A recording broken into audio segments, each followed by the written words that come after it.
এই আলেম এগুলো কোত্থেকে সৃষ্টি হয়? এই সমস্ত আলেম এরা মসজিদ থেকে, খানকা শরীফ থেকে, মাদ্রাসা থেকে এই সমস্ত আলেম ওলামা বের হয়, ঠিক কিনা বলেন? এখন মাদ্রাসা, অত্যাধুনিক মাদ্রাসা। এমন একটা সময় ছিল এই ধরনের দালান কোঠা ছিল না। আল্লাহর ওলি ওনাদের খানকা শরীফ, সেখানে আলেম ওলামা সেখানে বসে থাকতেন।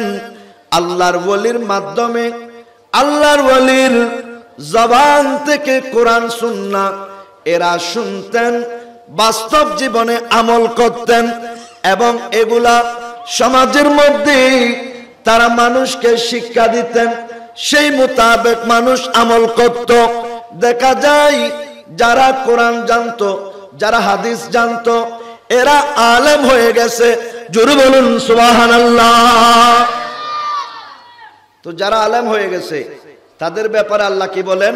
কুল হাল ইয়াস্তাবিল্লাযীনা ইয়ালামুনা ওয়াল্লাযীনা লা ইয়ালামুন। ইয়া রাসূলুল্লাহ, ইয়া হাবিবাল্লাহ, আপনি তাদেরকে বলে দেন যারা জানে, যারা জ্ঞানী এবং যারা জানে না, যারা মূর্খ, শিক্ষিত এবং অশিক্ষিত কোনদিন এক সমান হতে পারে না। জোরে বলুন সুবহানাল্লাহ। আল্লাহ বলে দিচ্ছেন হাল ইয়াস্তাবিল্লাযীনা ইয়ালামুনা ওয়াল্লাযীনা লা ইয়ালামুন। যারা জানে আর যারা জানে না, যারা শিক্ষিত আর যারা মূর্খ, তারা কখনো এক সমান হতে পারে না। এটা ডাইরেক্ট কার বাণী? আল্লাহর বাণী এটা। সুতরাং আমাদেরকে জানতে হবে, জানার কোনো বয়স। আল্লাহর প্যারে রাসূল সাল্লাল্লাহু আলাইহি ওয়াসাল্লাম বলেন, খায়রুকুম মান তাআল্লামাল কুরআনা ওয়া আল্লামা। আল্লাহর প্যারে রাসূল সাল্লাল্লাহু আলাইহি ওয়াসাল্লাম বলেন, তোমাদের মধ্যে ওই ব্যক্তি সর্বশ্রেষ্ঠ, সর্ব উত্তম কোন ব্যক্তি? যে কোরআন নিজে জানে, অপরকে জানায়, যে কোরআন নিজে পড়ে, অপরকে পড়ায়। একটা কথা খেয়াল রাখবেন, আমরা যে মানুষের দ্বন্দ্বৌলত বেশি, আমরা মনে করি ওই মানুষের মর্যাদা বেশি, ঠিক কিনা বলেন না? আমরা মনে করি যার কাছে দ্বন্দ্বৌলত বেশি, যে বড় শিল্পপতি, যে বড় বড় কারখানার মালিক, যে বড় বড় ব্যবসায়ী, আমরা তো তাদেরকে আসলে সম্মানিত মানুষ মনে করি। কিন্তু আমার নবী বলেন, খবরদার, এটা ভুল থিওরি। যার কাছে ফ্যাক্টরি নাই, যার কাছে গাড়ি বাড়ি নাই, যার কাছে দৌলত নাই, কিন্তু তার কাছে সূরা ফাতিহার ইলম আছে, তার কাছে সূরা ইখলাসের ইলম আছে, তার কাছে কোরআনের একটা সূরা আছে, ওই কোটিপতির চেয়ে হাজার কোটি গুণ যার কাছে কোরআনের শিক্ষা আছে, যার কাছে কোরআনের ইলম আছে, ওই ব্যক্তি উত্তম। জোরে বলুন। কোরআন পড়ানোর জন্য এখন বর্তমান আধুনিক সময়ে সর্বশ্রেষ্ঠ জায়গা হচ্ছে মাদ্রাসা, ঠিক কিনা বলেন? সর্বশ্রেষ্ঠ জায়গাটার নাম কি? যেটা আপনারা করেছেন, যেটা আপনারা করতে যাচ্ছেন, যেটাতে আপনারা অবদান রেখে শুধু এখানে না, দুনিয়া এবং আখিরাতে নিজেকে সম্মানিত হিসেবে, দামি ব্যক্তি হিসেবে আল্লাহ এবং আল্লাহ রসুলের দরবারে উপস্থাপন করে যাচ্ছেন। জোরে বলুন সুবহানাল্লাহ। এবার একটু খেয়াল করুন, সাইয়েদনা কাসির ইবনে কায়েস রাদিয়াল্লাহু তাআলা আনহু বর্ণনা করেন, আমি হযরতে আবু দারদা রাদিয়াল্লাহু তাআলা আনহুর সঙ্গে দামেস্কের জামে মসজিদের মধ্যে বসা ছিলাম। এমন সময় একজন লোক আসলেন, ইনি সাইয়েদনা আবু দারদা রাদিয়াল্লাহু তাআলা আনহুকে সালাম জানালেন। সালাম দেওয়ার পরে বললেন, হে আবু দারদা, আমি মদিনা শরীফের মানুষ। সুবহানাল্লাহ বলেন। সাইয়েদনা আবু দারদাকে সালাম দেওয়ার পরে উনি পরিচয় দিলেন, হে আবু দারদা, আমি একজন মদিনার মানুষ, আপনার কাছে আসলাম। আমি শুনতে পেলাম, বিশ্বস্ত সূত্রে জানতে পারলাম, আপনার কাছে আমার নবীর একটা হাদিস শরীফ রয়েছে। জোরে বলুন সুবহানাল্লাহ। আপনার কাছে কোটি কোটি ধন দৌলত আছে এরকম না, আপনি শ্রেষ্ঠ দানবীর এরকম না। আমি জানতে পারলাম আপনার কাছে একটা কি আছে, হাদিস বলেন না, কি আছে? একটা হাদিস শরীফ আছে, যে হাদিসটা আপনি সরাসরি আমার নবীজির জবান থেকে বর্ণনা করেছেন, আমার নবীজির জবান থেকে শুনেছেন, এবং সেটা আপনি নিজে বর্ণনা করেন। জোরে বলুন সুবহানাল্লাহ। সাইয়েদনা আবু দারদা রাদিয়াল্লাহু তাআলা তিনি জিজ্ঞেস করলেন, এ আগন্তুক মদিনাবাসী, আপনি সত্যি করে বলুন, মদিনা শরীফ থেকে আপনি কি হাদিসের জন্য আসছেন, নাকি কোনো ব্যবসা বাণিজ্যের জন্য আসছেন, সেই সুযোগে হাদিস শুনতে এসেছেন? দেখেন, আমাদের এখান থেকে অনেক মানুষ ভিসা নিয়ে, ওমরা ভিসা নিয়ে যায়। ওমরা ভিসা নিয়ে তারা ওই যে বিমানবন্দর ক্রস করে ওমরা করার জন্য হেরেম শরীফে যায় না, তারা সেখান থেকে পালিয়ে যে কাজের জন্য যাচ্ছে সেখানে চলে যায়। এরকম আছে না নাই? ভিসাতে লেখা আছে কি ওমরা, কিন্তু সেও গুমরা হয়ে গেছে, আরো সে ওমরাতে যায় না, পালিয়ে তার কাজের মধ্যে চলে যায়। এরকম আছে না নাই? আছে। হযরত আবু দারদা রাদিয়াল্লাহু তাআলা উনি জিজ্ঞেস করতেছেন, আসলে আপনি মদিনা শরীফ থেকে এখানে কি আসলে হাদিস শিখার জন্য আসছেন, হাদিস শোনার জন্য আসছেন, নাকি কোনো ব্যবসায়িক কাজে আসছেন? সেই সুযোগে আমার সাথে একটু দেখা করতে আসছেন, হাদিসটা শোনার জন্য। মদিনাবাসী বললেন, আল্লাহর কসম আবু দারদা, আমি অন্য কোনো কাজে আসি নাই, শুধুমাত্র আমার দয়াল নবীর ওই হাদিসটা শোনার জন্য আসছি। আমরা দয়াল নবীর হাদিস শোনার জন্য মদিনা থেকে দামেস্ক, সেখানে তো অনেক দূরের কথা, ঘর থেকে একটু বের হয়ে মসজিদে শুক্রবারে কোরআন হাদিসের আলোচনা হয়, আমরা একটু আগে থেকে গিয়ে মসজিদে যাইতে পারি না। আমাদের কাছে হাদিস একেবারে অসহায়, ঠিক কিনা বলেন না? কোরআন হাদিস আমাদের কাছে কি একেবারে অসহায়, একেবারে মিসকিন। কোরআন হাদিসের মর্যাদা সম্মান আমাদের কাছে নাই।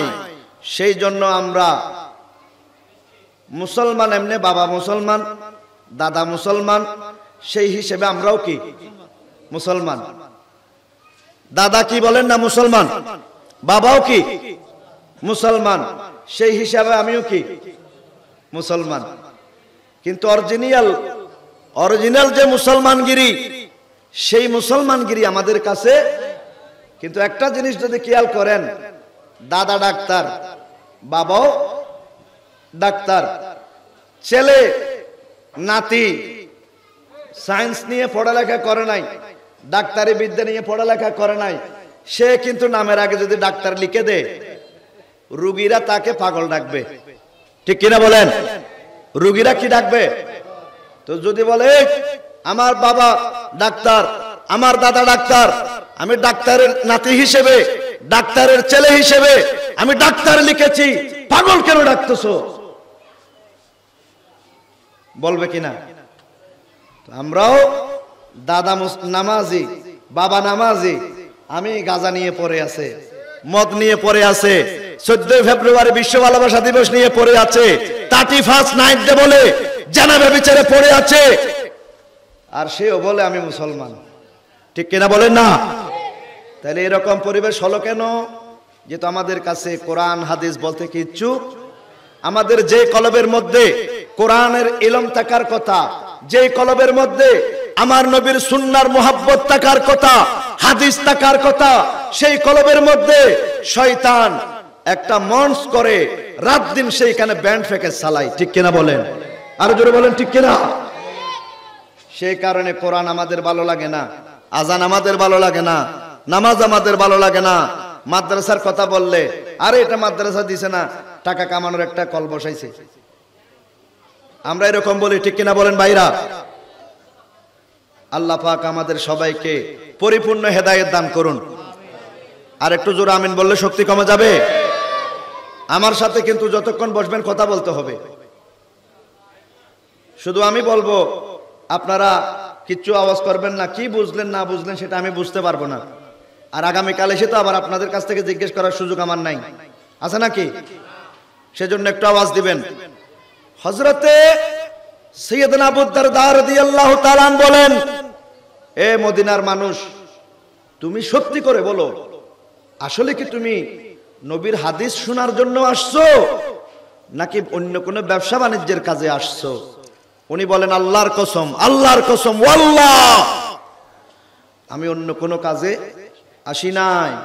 আমি শুধু আমার নবীর একটা হাদিস আপনার কাছে আছে, লক্ষ লক্ষ টাকা, ওই সময়কার টাকা হিসেব করলে লক্ষ লক্ষ টাকা খরচ করে এত দূর চলে আসছি শুধু নবীজির হাদিসটা শেখার জন্য। জোরে বলেন না সুবহানাল্লাহ। নবী মোদের জান, নবী মোদের প্রাণ, নবী মোদের, নবী মোদের জান, নবী মোদের, নবীর কাছে পাবো মোরা খোদার সন্ধান, নবী মোদের, নবী, নবী মোদের জান, নবী মোদের প্রাণ। সালাত নিয়া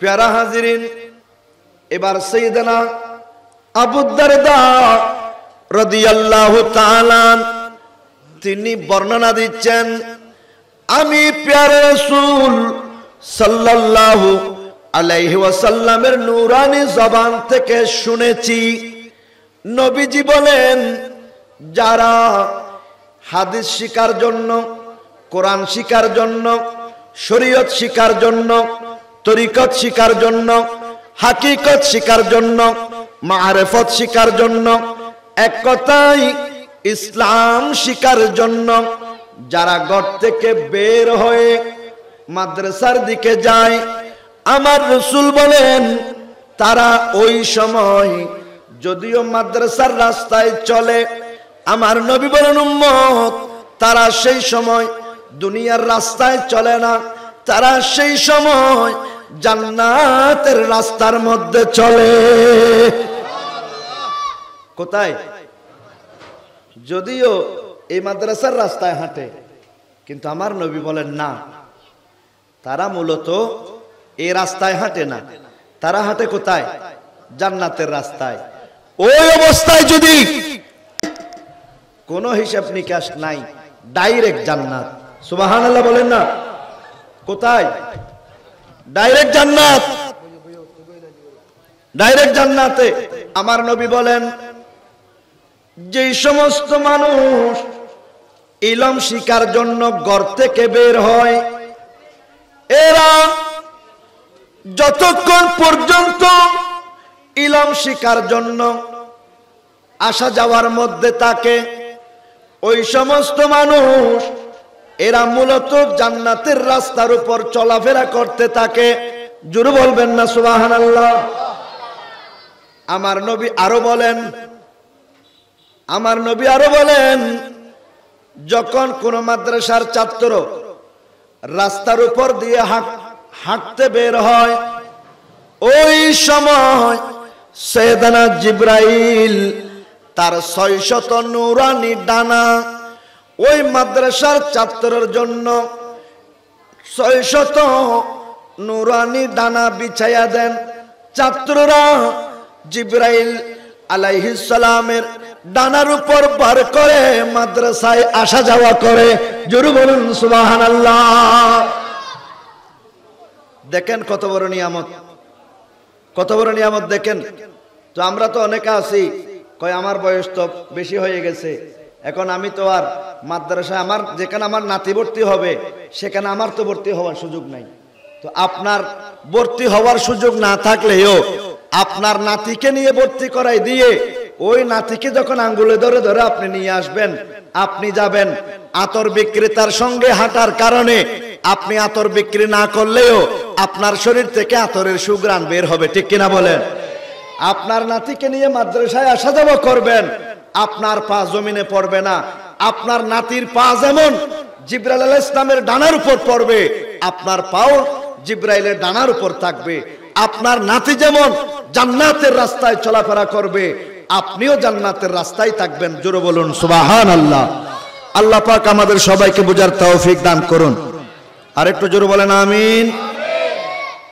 আপনারা কি বিরক্ত হচ্ছেন? মনে কষ্ট আসতেছে? ভাইরা আমার খেয়াল করুন, আল্লাহর প্যারে রাসূল সাল্লাল্লাহু আলাইহি ওয়াসাল্লাম বর্ণনা করেন এই হাদিসটা সাইয়েদনা আবি হুরায়রা বর্ণনা করেছেন। তিনি বলেন, ইযা মাতাল ইনসান,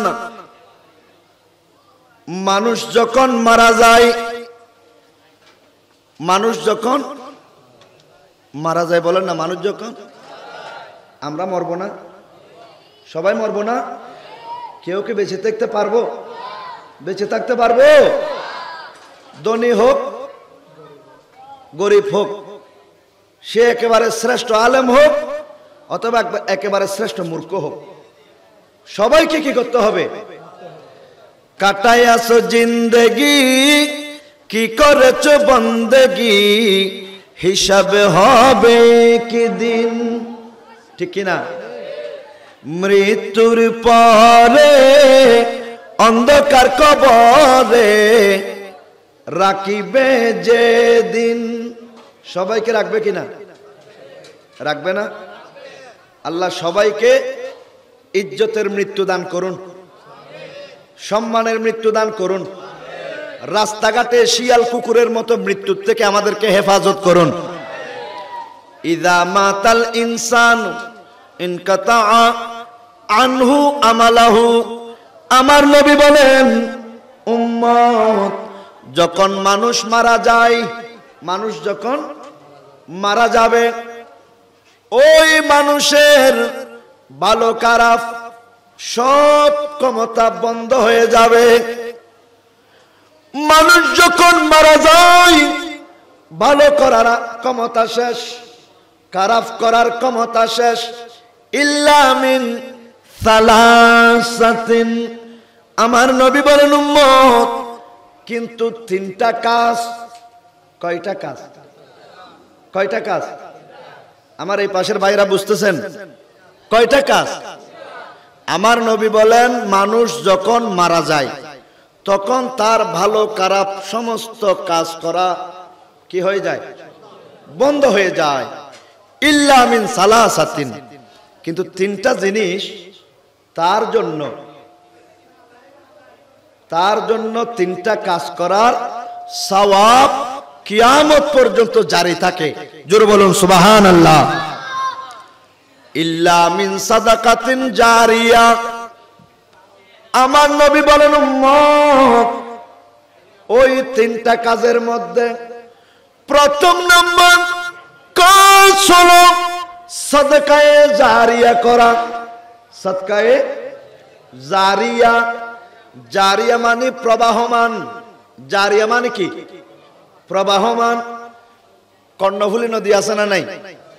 কর্ণফুলী নদীর পানি কি জারিয়া, পুকুরের পানি না, নদীর পানি কি প্রবাহমান।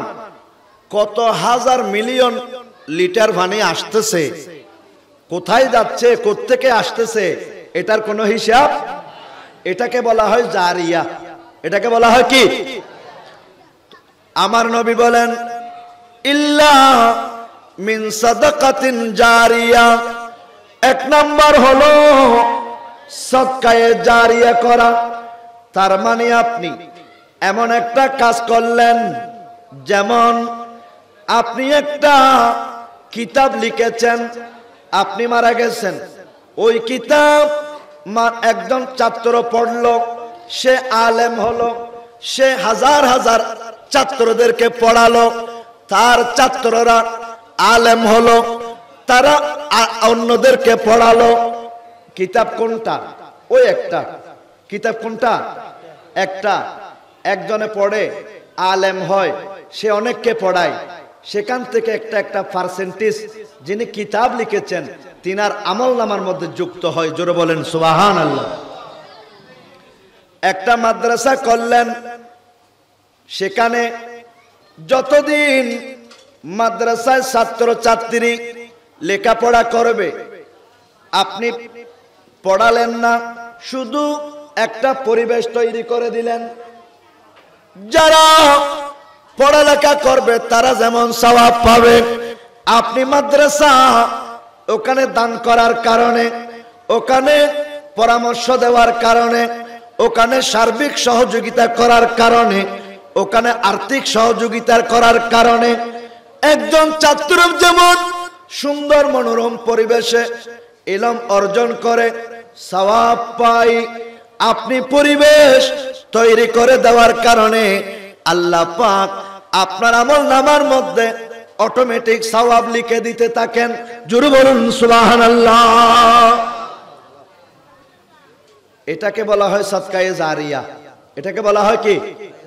সদকায়ে। আপনি একটা পুকুরের ঘাট নির্মাণ করে দিলেন, মুসল্লিরা সেখান দিয়ে গিয়ে উজু করে। উজু আপনি করেন না, আপনি মারা গেছেন 50 বছর আগে ঘাট করে দিয়ে, কিন্তু 50 বছর পরে এসব মানুষ কি করে? উজু করে। তারা উজু করে যে সওয়াব পাবে, আপনিও উজু করার সুন্দর ব্যবস্থা করে দেওয়ার কারণে সদকায়ে জারিয়া হিসেবে আপনিও সেই সওয়াব পেতে থাকবেন। জোরে বলুন সুবহানাল্লাহ। তাইলে যারা মাদ্রাসার জন্য জায়গা দিয়েছেন, যারা মাদ্রাসার জন্য আর্থিক সহযোগিতা করেছেন, যারা বুদ্ধি পরামর্শ একটা কথা দিয়েও যারা মাদ্রাসার কাজকে এগিয়ে নিয়েছেন, আপনারাও সদকায়ে জারিয়া করেছেন। আপনারা মারা যাবেন, এই মাদ্রাসা থেকে যত ছাত্ররা আলেম বের হবে, তারা যত ইলম অন্যান্যদেরকে শিখাবে, সেখান থেকে একটা একটা পার্সেন্টেজ আপনার আমলনামার মধ্যে যোগ হবে। জোরে বলেন সুবহানাল্লাহ। এবার একটু দরুদ শরীফ পড়েন। আল্লাহুম্মা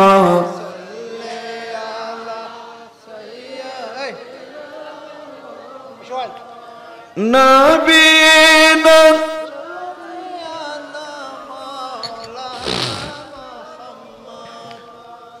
এক নম্বরে সদকায়ে জারিয়া। এক নম্বরে কি? সদকায়ে জারিয়া। আর একটা হলো আও ইলমুন ইউনতাফিউ বিহি, এমন কিতাব লিখেছেন, এমন ইলম শিখেছেন, যে ইলম থেকে মানুষ উপকৃত হয়েছে।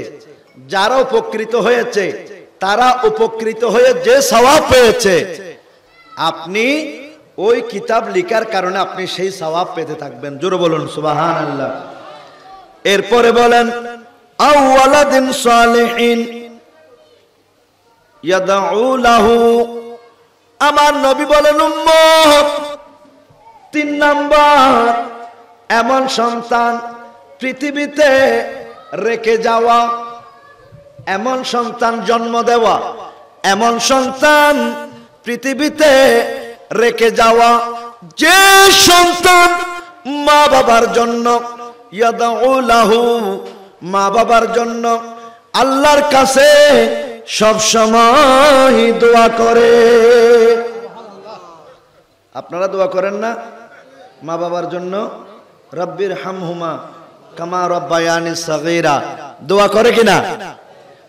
আমার নবী বলেন এই যে সন্তান রেখে গেলেন, সন্তান যখন আপনার জন্য দোয়া করে ওই দোয়া আপনার আমলনামায় যোগ হতে থাকে। আরো জোরে বলেন না। তো এমনও মাদ্রাসা আছে যেখানে দোয়া করাকে বেদাত বলে, ঠিক কিনা বলেন? এটা এ হাদিসের সরাসরি বিরোধ। এ হাদিসের সরাসরি, এ হাদিসে বলা হচ্ছে এমন নেককার সন্তান রেখে যাওয়া যেই সন্তান মা বাবার জন্য আল্লাহর কাছে দোয়া করে। আর এরা বলে কবরে গিয়ে জিয়ারত করা এটা বেদাত, এটা শিরিক। নাউজুবিল্লাহ বলেন। তাইলে এ হাদিসের সঙ্গে তাদের সঙ্গে কোনো সম্পর্ক? যারা দোয়াকে বেদাত বলে,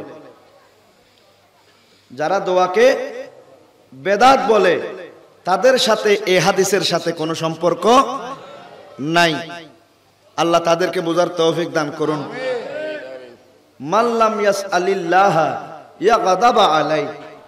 আমার নবী বলেন মাল্লাম ইয়াসআলিল্লাহ, যারা আল্লাহর কাছে দোয়া করে না, ইয়াগদাবা আলাই, আল্লাহ তাআলা ওই ব্যক্তির উপর রাগান্বিত হয়। দেখেন দোয়ার কত গুরুত্ব, দোয়ার কত গুরুত্ব। আমার নবী বলেন মাল্লাম ইয়াসআলিল্লাহ, যারা আল্লাহর কাছে দোয়া করে না, যারা আল্লাহর কাছে কিচ্ছু চাই না, ইয়াগদাবা আলাই, আল্লাহ তাআলা ওই ব্যক্তির উপর রাগান্বিত হয়। আল্লাহ যার উপর রাগান্বিত হয় তাদের অবস্থা নমরুদ ফেরাউনের মতো করে ফেলে, ঠিক কিনা? তো আমরা কি আল্লাহকে রাজি করব নাকি রাগিয়ে দেব? আপনারা বলেন তো। তো আল্লাহ মালিক, আল্লাহ কি? আমরা গোলাম। আল্লাহ মুনিব, আমরা গোলাম। আল্লাহ দাতা, আমরা ভিক্ষুক। আমরা কি? তো আমাদের এখানে আপনাদের কাছে কোনো ভিক্ষুক এসে পকেটে হাত ঢুকাই দিয়া যদি বলেন আমাকে কিছু সাহায্য দেন, আপনারা কি দেবেন? আপনারা বলবেন তুমি যে বাপ নিয়েছো কান বাহাদুরের মতো, পকেটে হাত ঢুকাই দিয়ে ভিক্ষা চাও, বেটা ভিক্ষা দেবো কোথায়? ঠিক কিনা বলেন না? তাইলে একটা দুনিয়ার মানুষ থেকে ভিক্ষা নিতে হলে আপনাকে কি টানতে হয়? আরো জোরে বলেন। আর আল্লাহর কাছ থেকে আপনি ভিক্ষা চাচ্ছেন, আপনি বলতেছেন হাত তোলা যাবে না, হাত উঠানো যাবে না, তো দোয়াইটা করবে কই? পকেটে ঢুকে দেবেনি?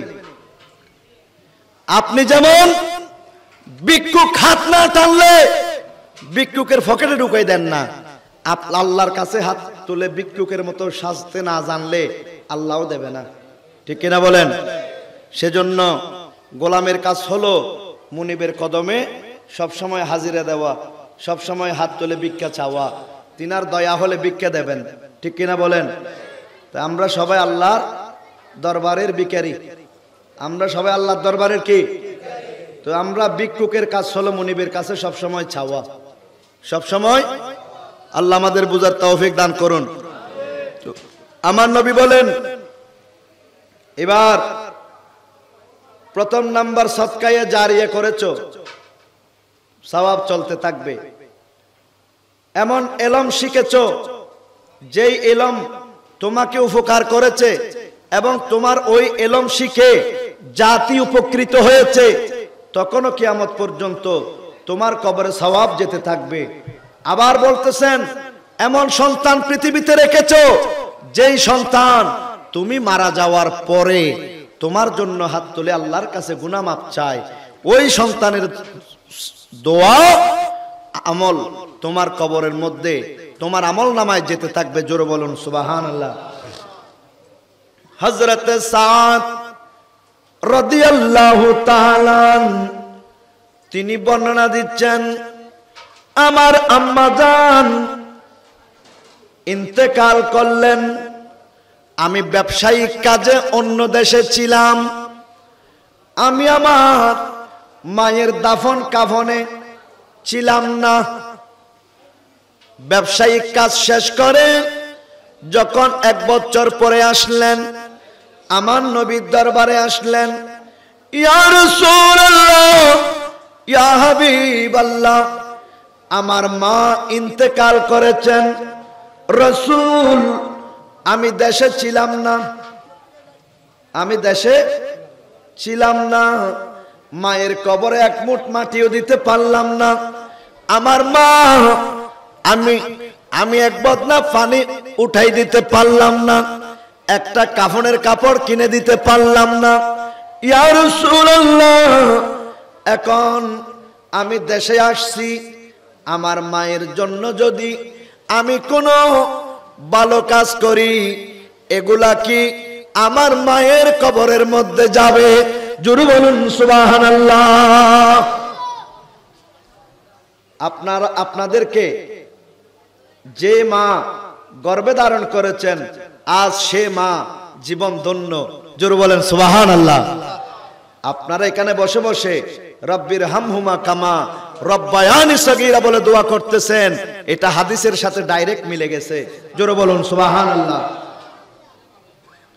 উনি বলতেছেন, ইয়া রাসূলুল্লাহ, আমি আমার মায়ের জন্য কোনো একটা ভালো কাজ যদি করি, এটার সওয়াব কি আমার মায়ের কবরে যাবে? আল্লাহর প্রিয় রাসূল সাল্লাল্লাহু আলাইহি ওয়াসাল্লাম বলেন, আল্লাহর কসম, সুবহানাল্লাহ, আল্লাহর কসম, তুমি যদি তোমার মায়ের জন্য কোনো একটা ভালো কাজ করো, এটার সওয়াব তোমার মায়ের কবরের মধ্যে যেতে থাকবে। যদি বেদাত হইতো, আমার নবী বলতেন, আল্লাহর কসম, তোমার মা মারা গেছে, সবকিছু শেষ হয়ে গেছে, তোমার মায়ের জন্য কিছু করলে বেদাত হবে। আমার নবী কি এরকম বলছেন? আমার নবী বলেন, তুমি যদি তোমার মায়ের জন্য দুনিয়াতে ভালো কিছু করে থাকো, সেটা অবশ্যই তোমার মায়ের কবরে যেতে থাকবে। জোরে বলুন সুবহানাল্লাহ। তখন তিনি বললেন, ইয়া রাসূলুল্লাহ, ইয়া হাবিবাল্লাহ, আল্লাহর কসম কে বলছি, আপনি রাসূলকে সাক্ষী রেখে আমার মিরহাক নামক যে খেজুরের বাগান আছে, এটা আমার মায়ের ইসালে সওয়াবের জন্য আপনি নবীর মাধ্যমে আল্লাহর রাস্তায় সদকা করে দিলাম। সাহাবী বলতেছেন, ইয়া রাসূলুল্লাহ, আমার মায়ের কবরে সওয়াব যাওয়ার জন্য আমার এই খেজুরের বাগান আপনি নবীর মাধ্যমে আল্লাহর রাস্তায় সদকা করে দিলাম, দান করে দিলাম। তাইলে আজকে যারা এই মাদ্রাসার জন্য সার্বিক সহযোগিতা করেছেন, আপনি মনে করেন না অনেক কিছু হারাই ফেলছেন? দুনিয়াতে যা কিছু করছেন এগুলো হারাই যাবে, হারাই যাবে। এই মাদ্রাসা নূহ আলাইহিস সালামের কিস্তির মতো হাসরের মাঠে আপনাকে উঠাই নেবে। জোরে বলেন, আরো জোরে বলেন। আপনারাও সুবহানাল্লাহ বলতে বলতে ক্লান্ত হয়ে গেছেন, আমি বুঝতে পারছি। আমার মনে হয় আর সামনের দিকে না যাওয়া ভালো। কি বলেন? হ্যাঁ, আরো যাইতে হবে। তো আরো যাইতে হলে আপনাদের একটা আওয়াজ দিতে হবে। মদিনা আমার জান, মদিনা আমার প্রাণ, মদিনাতে আছে আমার জানের জান, মদিনাতে আছে আমার। এই আওয়াজ হবে না, আর একটু জোরে দেন বাবা। মদিনা আমার জান, মদিনাতে ও গো মদিনা প্রাণ তো মানে না, বিরহের জ্বালা থেকে করো গো আসান, মদিনা আমার জান, মদিনা, মদিনাতে আছে আমার জানের জান। সালাত নিয়া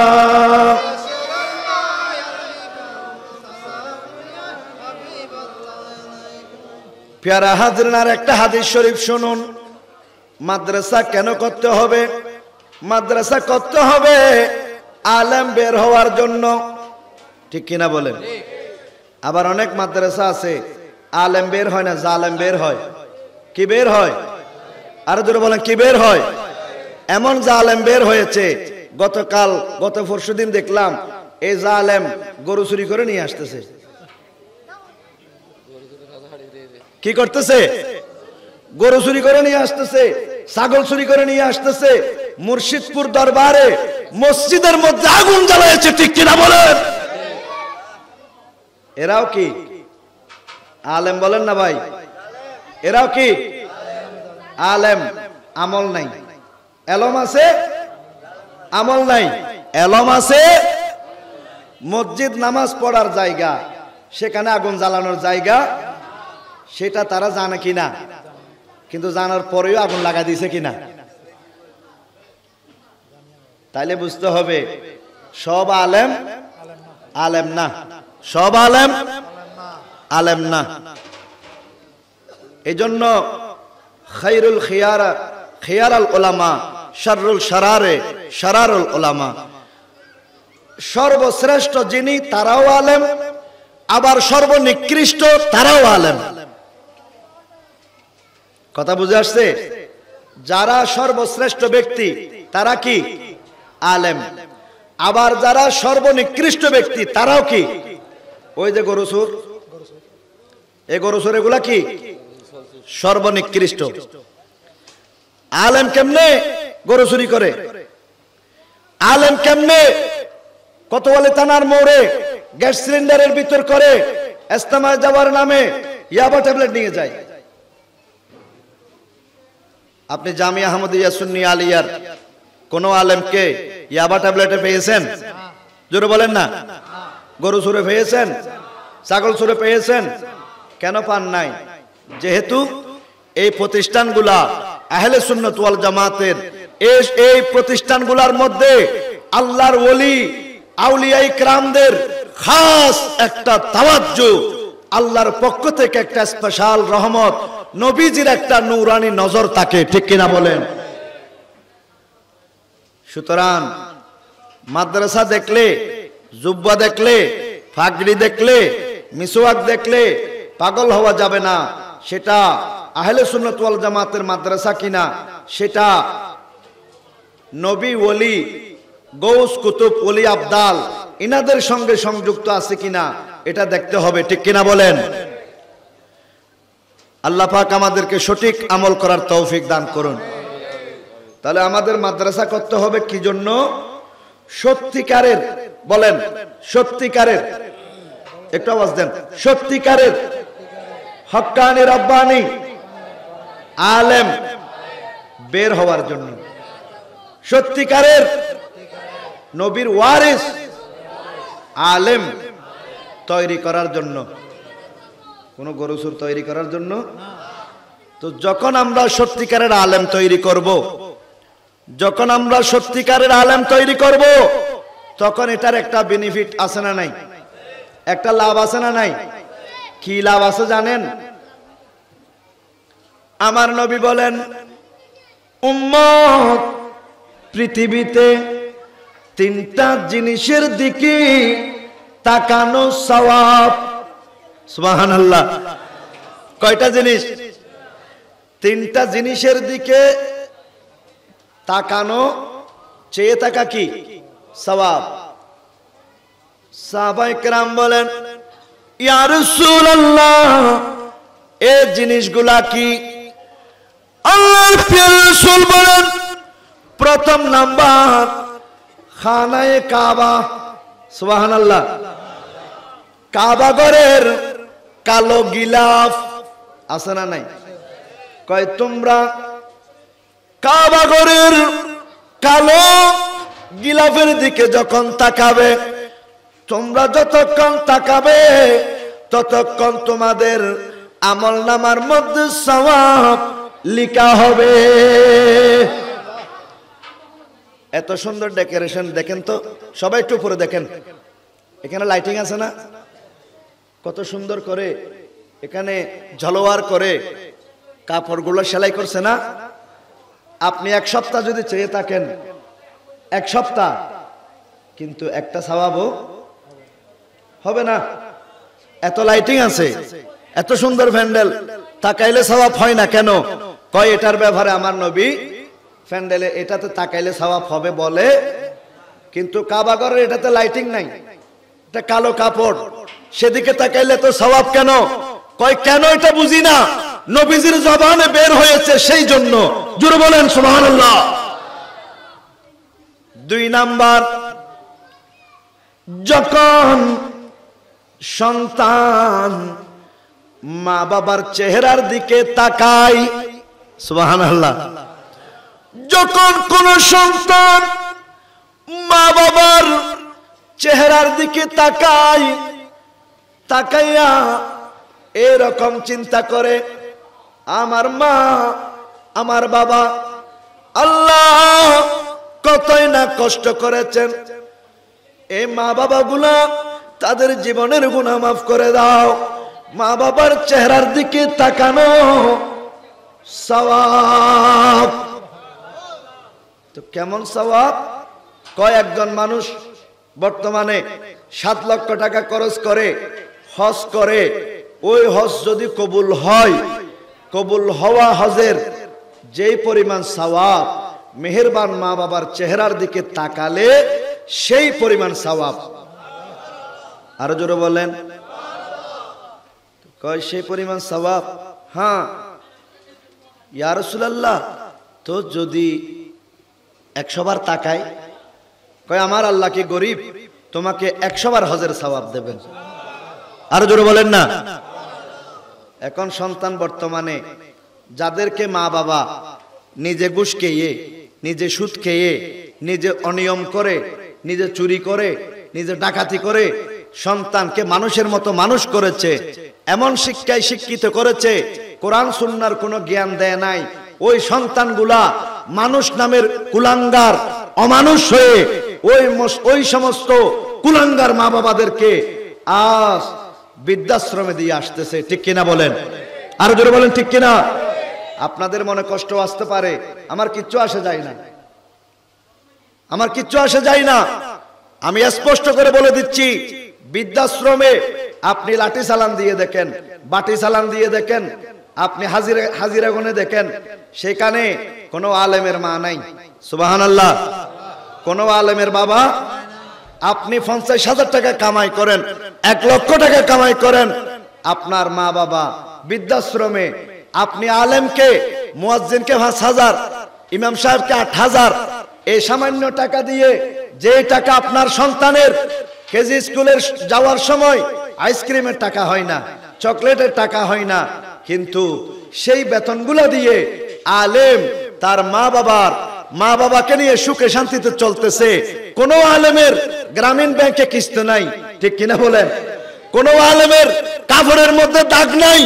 কোন আলেম এই আর্থিক সমস্যার কারণে অবৈধ কাজের সাথে জড়িত হয়েছে, খারাপ ঘুষের পথে জড়িত হয়েছে, সুদের পথে জড়িত হয়েছে, এই রকম কোন ইতিহাস তো কেমনে হয়?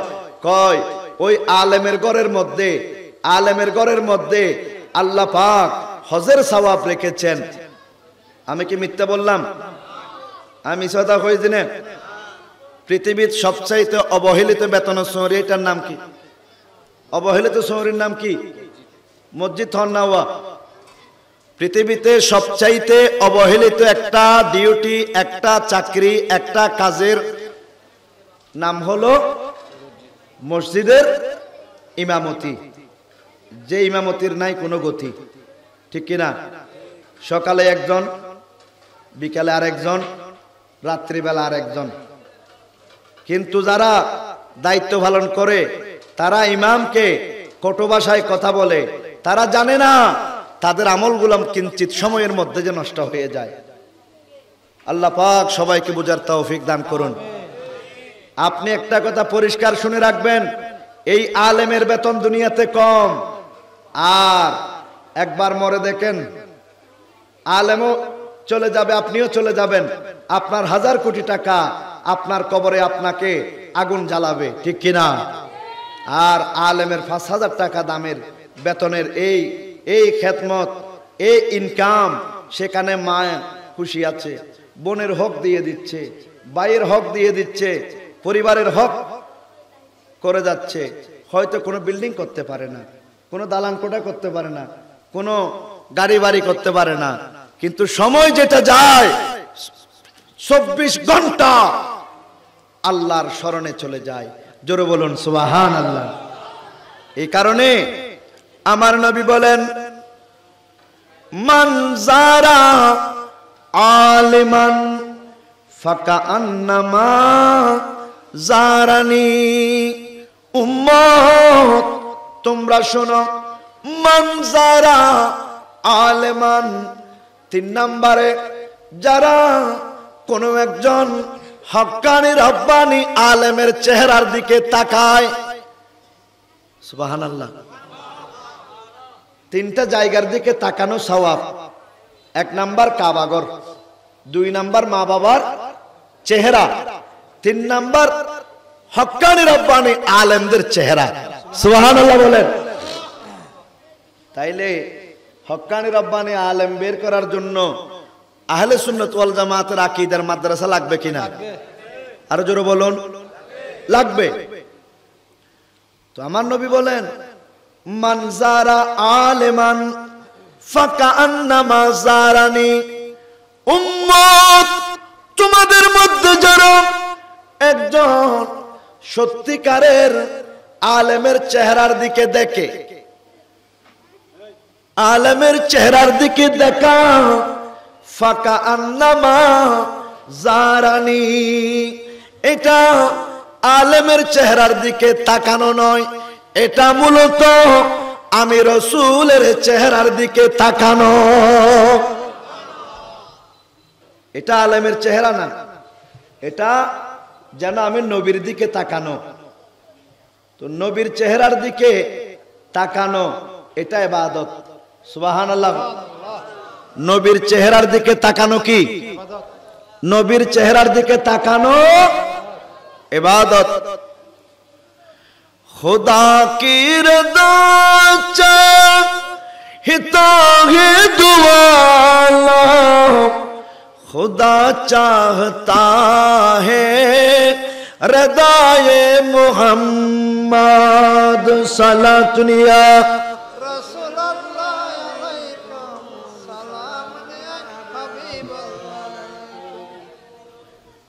আপনারা ধৈর্যহারা হয়ে যাচ্ছেন, আমি আর সামনের দিকে যাচ্ছি না, আপনারা বললেও যাব না। এই হাদিসটা শেষ করে দিচ্ছি যে আমার নবী বলেন, মান যারা আলেমান, কোন আলেমের চেহারা দেখা, ফাকা আন্নামা জারানি, এটা আলেমের চেহারা দেখা নয়, এটা মূলত আমি নবীর চেহারা দেখা। তো এই হাদিসে আরো বলেন, মান জালাসা আলেমান, যারা কোনো একজন আলেমের বৈঠকে বসছে। আজকের এটা কার বৈঠক? আলেম ওলামার বৈঠক বলে না, কার বৈঠক? আমার নবী বলেন, মান জালাসা আলেমান, যারা কোনো আলেমের বৈঠকে বসছে, ফাকা আন্নামা জালাসানি, তারা মূলত আমি নবীর বৈঠকে বসছে। আমার নবী আরো বলেন, ওয়ামান জালাসানি ফিদ দুনিয়া, যারা দুনিয়াতে আমি নবীর সঙ্গে বৈঠক করেছে, আজলাসাহুল্লাহু ইয়াউমাল কিয়ামাতি ফিল জান্নাহ, আমার আল্লাহ হাশরের ময়দানে তাদেরকে জান্নাতের বৈঠকে বসাবেন। তাহলে মাদ্রাসা লাগবে কিনা? কারণ হক্কানি রব্বানি আলেম ওলামা বের হবে কোত্থেকে? মাদ্রাসার থেকে। কোত্থেকে? তো আপনারা কি এই মাদ্রাসায় আপনাদের সন্তানদেরকে দেবেন? ইনশাআল্লাহ বলেন না? দেবেন। এই কথাটা বলতে কি ফরমানাবে বোমা মারতে হবে নাকি? তো এটা আপনাদের জবান থেকে, মুখ থেকে এটা বের হচ্ছে না কেন? সন্তানকে কি মাদ্রাসায় দেওয়ার ইচ্ছে নাই? তো এটা বোম মেরে বের করতে হবে কেন? আপনারা কে মাদ্রাসায় আপনাদের সন্তানকে দেবেন? ইনশাআল্লাহ বলেন। তো বলে, হুজুর আমার তো সন্তান নাই। আমার সন্তানের সন্তান আছে, তার মানে আমি দাদা হয়ে গেলাম, বস। দাদা মানে কি? বস হয়ে গেছে। তাহলে এই বস তার নাতিকে ভর্তি করাতে পারে কিনা? আরো জোরে বলেন না? পারে। যাদের সন্তানও নাই, নাতিও নাই, তারা এই মাদ্রাসার মধ্যে আর্থিক সহযোগিতা করবেন, আপনারা মানসিক সহযোগিতা করবেন, সার্বিক সহযোগিতা করবেন। সন্তান সন্ততি না থাকলেও অন্যের সন্তান সেখানে লেখাপড়া করে যে সওয়াব পাবে, আপনিও সেই সওয়াব পাবেন। আল্লাহ পাক আমাদের প্রত্যেকের বৈঠককে কবুল করুন, এটাকে নবী ওলির বৈঠক হিসেবে কবুল করুন। আমাদের প্রত্যেকের জীবনের গুনাহ মাফ করুন, দিন দুনিয়া দুনো জাহানের তরফকে নসিব করুন। এই মাদ্রাসার মাধ্যমে এই এলাকার পরিচিতি সারা বিশ্বের মধ্যে ছড়িয়ে দেওয়ার তৌফিক দান করুন।